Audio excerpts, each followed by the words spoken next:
हाय, welcome back friends. हर trader का real struggle यही होता है, कैसे कंसिस्टेंट बनूं, कैसे डिसिप्लिन मेंटेन करूं। मुझे भी सालों लग गए ये समझने में कि कंसिस्टेंसी इंडिकेटर्स से नहीं बल्कि हैबिट्स से आती है। तो इस वीडियो में मैं आपको अपना हैबिट मेथड दिखाने वाला हूँ। 5 सिंपल हैबिट्स जिन्होंने मेरी ट्रेडिंग को स्ट्रक्चर, क्लैरिटी और डिसिप्लिन दिया। अगर आप इमोशनल ट्रेड्स, रैंडम एंट्रीज और इनकंसिस्टेंसी में फंसे हो तो मार्केट आपका कॉन्फिडेंस और कैपिटल दोनों ख़त्म कर देगी। लेकिन अगर आपने ये हैबिट मेथड समझ लिया तो आपकी ट्रेडिंग इमोशंस और केओस से हटके प्रोसेस ड्रिवन बन सकती है। मोस्ट ट्रेडर्स कंसिस्टेंसी ढूंढते हैं टिप्स एंड इंडिकेटर्स में। मैंने कंसिस्टेंसी बनाई है हैबिट्स से, और आज मैं आपको मेरा वो एग्जैक्ट फ्रेमवर्क दिखाने वाला हूँ जिसका नाम ही है हैबिट मेथड। मैं हूँ हसीब बदर और मैं एक फुल टाइम ट्रेडर हूँ। और ऑनेस्टली कंसिस्टेंसी मुझे भी कुछ इंस्टेंटली नहीं मिली है। कभी विनिंग स्ट्रीक, कभी लूजिंग स्ट्रीक, कभी इमोशनल लॉस, कभी लगता था सिस्टम ख़राब है मेरा, जबकि प्रॉब्लम्स तो छुपे थे मेरी हैबिट्स में। तो हैबिट मेथड क्या है? What is habit method? Habit एक डेली ऑपरेटिंग सिस्टम है जो डिसाइड करता है क्या ट्रेड करना है, क्या इग्नोर करना है और कैसे सरवाइव करना है बैड मार्केट्स में। The H of habit method stands for health check, यानी मार्केट का हेल्थ चेक करना। वो कैसे करते हैं? अगर आप यहाँ पे देखें तो ये है स्मॉल कैप 250 का इंडेक्स। सिमिलरली मैं मिड स्मॉल 400 का इंडेक्स भी यूज़ करता हूँ। आइदर आप कोई भी यूज़ कर सकते हैं। तो हेल्थ चेक में हमें यही देखना है कि इसमें आप देख सकते हैं ये 2 lines, purple and yellow, these are 10 and 20 moving averages line respectively. तो जब भी मार्केट 10 एंड 20 मूविंग एवरेज के ऊपर चलता है तो माना जाता है एक अप ट्रेंड में है, क्योंकि ये शॉर्टर टाइम फ्रेम के मूविंग एवरेजेस है। तो इसके ऊपर जब भी प्राइस एक्शन रहता है मतलब वो अप ट्रेंड में माना जाता है, उसके नीचे है तो वो डाउन ट्रेंड है। तो हेल्थ चेक में अप ट्रेंड देखना बहुत ज़रूरी है।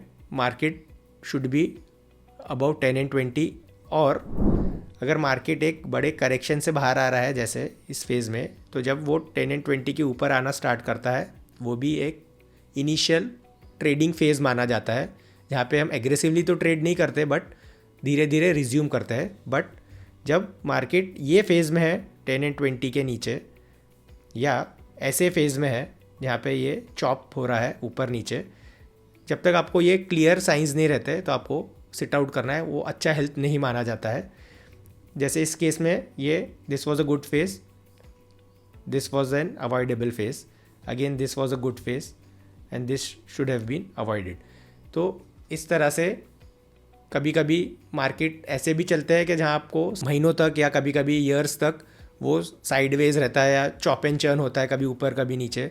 तो वेट करके ही ट्रेड करना एटलीस्ट ड्रॉडाउन्स कंट्रोल में रखता है, अननेसेसरी लॉसेस से बचाता है। लंबे लंबे ड्रॉडाउन पीरियड्स से आप सफ़र नहीं करोगे। तो एक बहुत इंपॉर्टेंट क्राइटेरिया है हेल्थ चेक करना। तो अब हेल्थ चेक यहीं पे ख़त्म नहीं होता, एक और क्राइटेरिया है। अगर आप यहाँ देखें तो ये है एक मार्केट ब्रेथ का चार्ट बोर्ड, चार्टिंग पे अवेलेबल है, इसका लिंक मैं शेयर कर दूंगा। यहाँ पे हमें देखना है कि अबाउट 20 मूविंग एवरेज के ऊपर हमें एटलीस्ट 1000 से ज़्यादा स्टॉक्स होना। जब ये उसके नीचे रहता है तो ऐसे पीरियड में आप जाके खुद भी हिस्टोरिकली वेरीफाई कर लेना, मार्केट्स अच्छे परफॉर्म नहीं करते। तो अबाउट 20 डीएमए के ऊपर मतलब stocks trading about 20 moving averages जब 1000 के ऊपर है मतलब broader market is also participating. ये भी आपको सिग्नल देता है many stocks are in up trend, क्योंकि 20 मूविंग एक शॉर्टर टाइम फ्रेम का अप ट्रेंड है जैसे मैंने कहा, तो उसे अच्छा माना जाता है।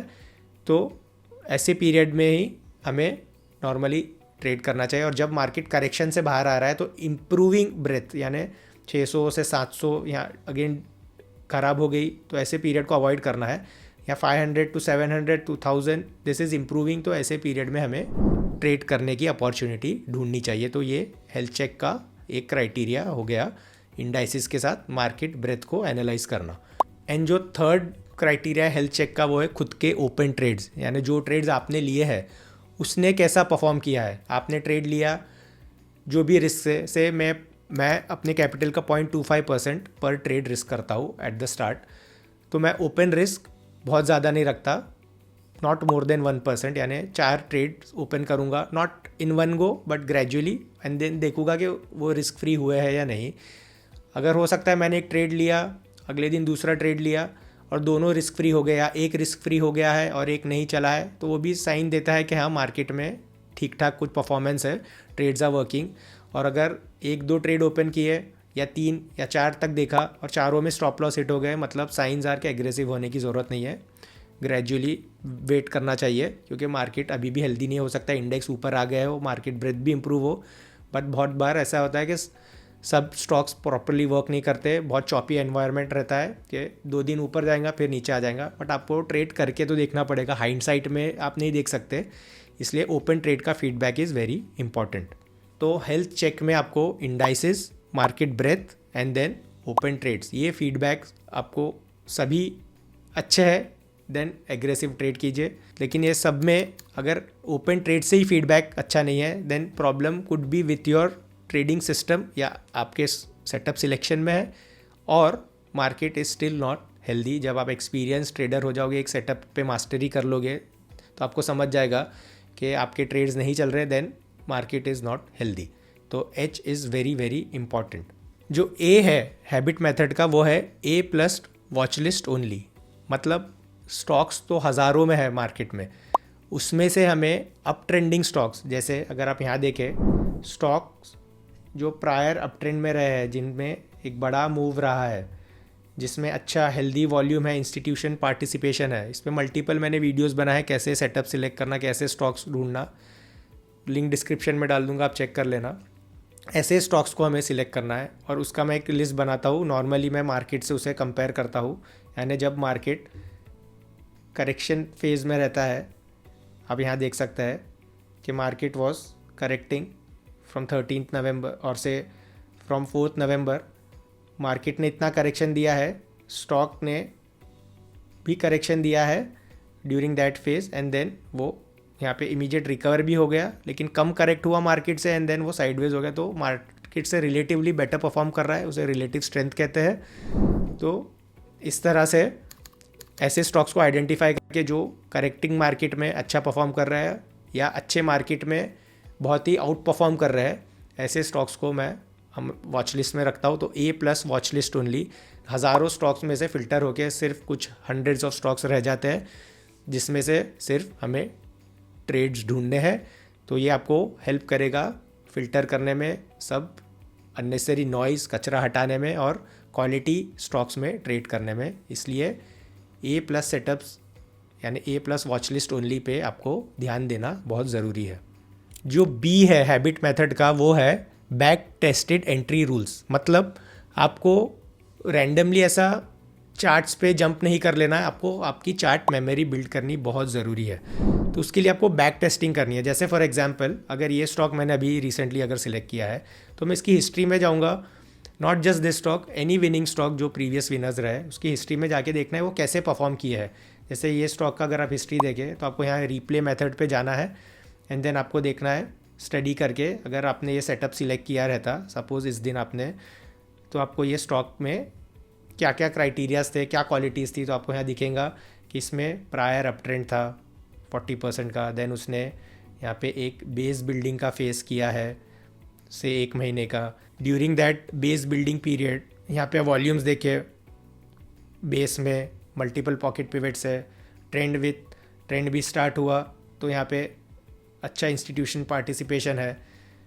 देन आपको रिप्ले में प्ले करके देखना है कि आपको एंट्री कहाँ मिलती।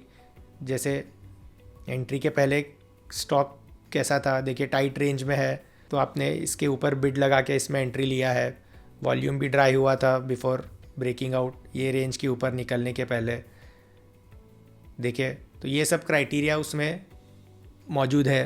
तो ऐसे मल्टीपल स्टॉक्स को आपको बैक टेस्ट करना है, इसलिए बैक टेस्टेड एंट्री, इसे आप चार्ट मेमोरी भी आपकी डेवलप होगी इस मेथड से, आपकी मसल मेमोरी जिसे कहते हैं वो डेवलप हो जाए, क्योंकि आपको देख देख के समझ में आ जाएगा कि ये चीज़ें बार बार रिपीट होती है। जैसे अगर आप इसी स्टॉक को यहाँ रिसेंटली देखें जिसका हमने एनालिसिस किया, तो सिमिलर केस है। अगर देखें इसमें, देखिए यहाँ प्रायर अप ट्रेंड है स्टॉक में, क्लियरली आप देख सकते हैं।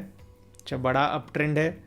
देन स्टॉक ने यहाँ पे बेस में भी आप देखें multiple blue bars, pocket pivots है, बिफोर ब्रेकआउट वॉल्यूम भी लो है। एंड देन देखिए आप स्टॉक ने मल्टीपल एंट्रीज दिया है यहाँ पे एंड एज सच ऐसा कुछ परफॉर्म किया है। तो हिस्ट्री रिपीट्स, बार बार पैटर्न्स रिपीट होते हैं, तो बैक टेस्ट करना is very important. Back test आपको कॉन्फिडेंस भी देता है क्योंकि आपकी चार्ट मेमोरी बिल्ड हो जाती है, तो यू नो कि आप क्या कर रहे हैं, कन्विक्शन बिल्ड होता है। तो आप रैंडम डिसीजंस नहीं लेंगे और आप अच्छे सेटअप्स के लिए वेट करना सीखेंगे, तो आपको साथ में पेशेंस भी बिल्ड होगा क्योंकि यू नो कि आपका सेटअप रेडी नहीं है।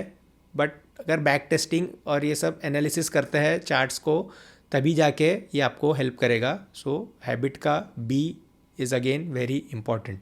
जो आई है हैबिट मेथड का, वो है इंडिपेंडेंट रिव्यू। मतलब आपको जर्नल करना बहुत ज़रूरी है। अब आपने कोई एक स्टॉक लिया, हो सकता है वो स्टॉक आपने लिया, स्टॉक ने अच्छा मूव दिया, आपने बेच दिया विदाउट एनी रीज़न, या जो भी कारण से आपने उसे बेच दिया। तो आपको लिखना है कि क्यों बेचा। क्या आपने लालच में आके बेच दिया था, क्या आप डर गए थे कि आपका प्रॉफिट चले जाएगा तो मैं ले लेता हूँ, या आपको बहुत सारे प्रीवियस लॉसेस थे तो आपने सोचा कुछ प्रॉफिट मिल रहा है तो मैं ले लेता हूँ। वॉट एवर रीज़न, आपको वो लिखना है। आपको ये लिखना है कि आपने आपका पूरा प्रोसेस प्रॉपरली फॉलो किया। तो this will help you analysing कि आप क्या मिस्टेक्स करते हैं, कि आप इमोशंस में ट्रेड करते हैं। आपको ये पता चलेगा कि आपके कौन से समय के ट्रेड ज़्यादा अच्छे करते हैं वर्क। टाइमिंग भी आप उसमें डाल सकते हैं कि आपके मॉर्निंग के ट्रेड्स वर्क करते हैं या ड्यूरिंग मिड डे वाले ट्रेड वर्क करते हैं या क्लोजिंग वाले। क्योंकि आप अगर ट्रेड लिखेंगे उसमें एंट्री टाइमिंग लिखेंगे तो आपको ये भी पता चलेगा। आप एनवायरनमेंट भी लिख सकते हैं कि मार्केट 10 एंड 20 के ऊपर थे कि नहीं, तो आपको ये पता चलेगा कि 10 एंड 20 के ऊपर वाले मार्केट के मेरे ट्रेड्स वर्क करते हैं, उसके बिलो नहीं करते।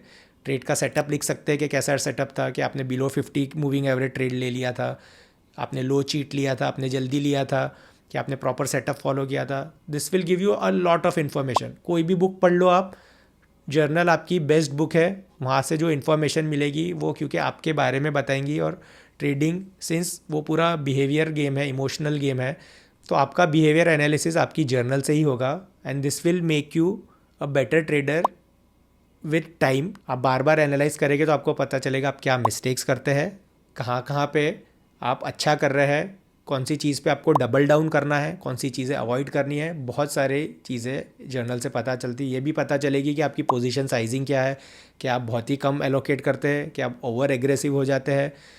सब चीज़ें आपको जर्नल से पता चलती है। इसलिए इंडिपेंडेंट रिव्यू करना सब ट्रेड्स का, कि कहाँ मिस्टेक्स हो रही है, क्या अच्छा हो रहा है, this will help you immensely in your trading journey. और जो टी है लास्ट पार्ट हैबिट मेथड का, वो है ट्रेड साइज डिसिप्लिन। मतलब आप साइजिंग जो करते हैं ट्रेड में, वो बोरिंग एस्पेक्ट है, लेकिन वेरी इंपॉर्टेंट है कि आप रैंडम साइज़ नहीं कर सकते। कि आप कभी लॉस में है तो रिवेंज ट्रेड करने के चक्कर में जस्ट लॉसेस को रिकवर करना है, रिवेंज लेना है, तो आप बहुत बड़ा साइज़ ले लोगे कि मेरा एक ही ट्रेड से पूरा लॉस रिकवर हो जाए। या आप बहुत ही डर के मारे छोटा ट्रेड लेते हो, मार्केट भी अच्छा है, आपके ट्रेड्स भी वर्क कर रहे हैं, आप एग्रेसिव ही नहीं हुए, तो आपके पोर्टफोलियो पे कुछ इम्पैक्ट ही नहीं आ रहा है। तो एक कंसिस्टेंट ट्रेड साइज़ का डिसिप्लिन रखना है। जैसे मैं 0.25% ऑफ माई कैपिटल पर ट्रेड रिस्क करता हूँ। अगर अच्छा चला तो 0.5 तक जाता हूँ। मिनिमम एलोकेशन साइज़ जो है 10% of my capital on one trade. इसलिए मेरा स्टॉप लॉस भी 4-5% का नहीं रहता, 2.5 से 3% के बीच में मैं लेता हूँ। तो मिनिमम साइज़ मुझे वो मिलता है। तो ये मेरा ट्रेड डिसिप्लिन है, ताकि लॉसेज हो तो एक ही साइज़ पे हो, प्रॉफिट्स हो तो या तो एक कम साइज़ पे हो या ज़्यादा साइज़ पे, क्योंकि हम मल्टीपल एंट्रीज लेंगे इन द ट्रेड जो वर्क कर गया है उसमें। तो प्रॉफिट्स चांसेस है कि अच्छी साइज़ पे होते हैं और लॉसेस सिमिलर साइज़ पे या कम साइज़ पे होता है। तो trade size discipline is very important. तो ये आपको डिसिप्लिन कैसे बिल्ड करेगा हैबिट मेथड। कंसिस्टेंसी का मतलब हर ट्रेड जीतना नहीं होता है। कंसिस्टेंसी का मतलब होता है same process, same behaviour and same discipline. Outcome तो मार्केट डिसाइड करेगा, लेकिन प्रोसेस आप करोगे। तो इंडिकेटर्स आपको एंट्री दिखा सकते हैं, टिप्स आपको एंट्री दिखा सकते हैं, लेकिन हैबिट मेथड आपको सर्वाइवल सिखाता है। अगर आप ट्रेडर हो तो सिस्टम से पहले आपकी हैबिट्स को फिक्स करो। आपकी कुछ भी क्वेरीज़ है तो कमेंट्स में मेंशन कीजिए, मैं सभी कमेंट्स को आंसर करता हूँ। मेरे से जुड़ना चाहते हैं तो मेरी वेबसाइट पे जाइए tradewithhasib.com, वहाँ पे मेरे कोर्सेज़ है, कम्युनिटी है, उसे एक्सेस कीजिए, कंटेंट एक्सेस कीजिए, या यूट्यूब पे भी मेरी कम्युनिटी पे आप जुड़ सकते हैं।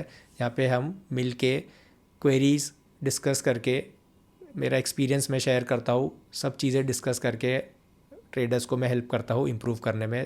तो इस तरह से आप मेरे से जुड़ के आपकी साइकोलॉजी, आपकी हैबिट्स, आपकी डिसिप्लिन और आपकी ट्रेडिंग इम्प्रूव कर सकते हैं। तो वीडियो पसंद आया है तो लाइक कीजिए, शेयर कीजिए, चैनल को सब्सक्राइब कीजिए और याद रखिए हम हमारा नसीब खुद बनाते हैं। Thank you.